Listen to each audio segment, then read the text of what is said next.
Muitas mulheres acreditam que só precisam se preparar ou começam a pensar no parto quando o parto está um pouquinho próximo. Então, às vezes, lá com 34, 36, 38 semanas, que começa a pensar realmente em como vai ser o parto.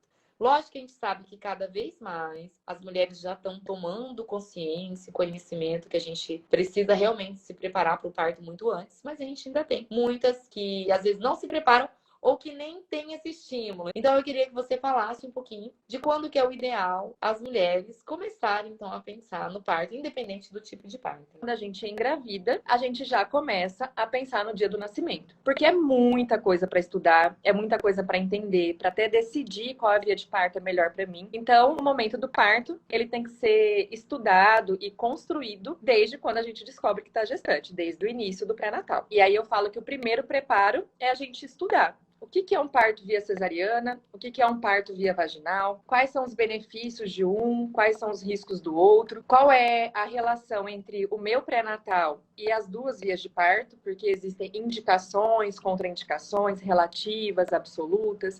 E às vezes, assim, a gente tem o parto que a gente deseja desde o começo, né? O parto que a gente sonha, ou às vezes não tem. E vai ser através desse conhecimento que a gente vai começar a direcionar o que a gente espera de uma assistência. E a gente também, às vezes, não tem escolha. Então, eu sempre falo para os pacientes que o certo é a gente se preparar para os dois partos, saber os benefícios, os desafios, como que vai ser o pós. Porque a gente, apesar de a gente se preparar para o parto que a gente sonha, ou que a gente devesse realmente se preparar para o parto que a gente quer, a gente só sabe o parto que a gente vai ter lá no dia. Eu recebo pacientes aqui e falo, ai, doutora, que dia que a gente vai começar a conversar sobre o parto? Na primeira consulta, na segunda consulta. Então, todas as consultas é dia da gente falar sobre o parto. Apesar da gente ter avançado, das mulheres começarem a se preparar no início, a gente percebe uma preparação muito maior das pacientes que sonham, desejam um parto via vaginal. Até por entenderem que essa via de parto, né, elas são protagonistas e que depende de uma série de fatores do próprio corpo. Mas a paciente que tem indicação real ou que realmente deseja uma cesariana também tem que se preparar. E aí isso ainda é uma coisa, um desafio que a gente precisa vencer, porque a gente ainda observa um preparo, inclusive da equipe, uma atenção muito maior nas pacientes que desejam um parto vaginal. E às vezes a mulher que já decide desde o começo que não vai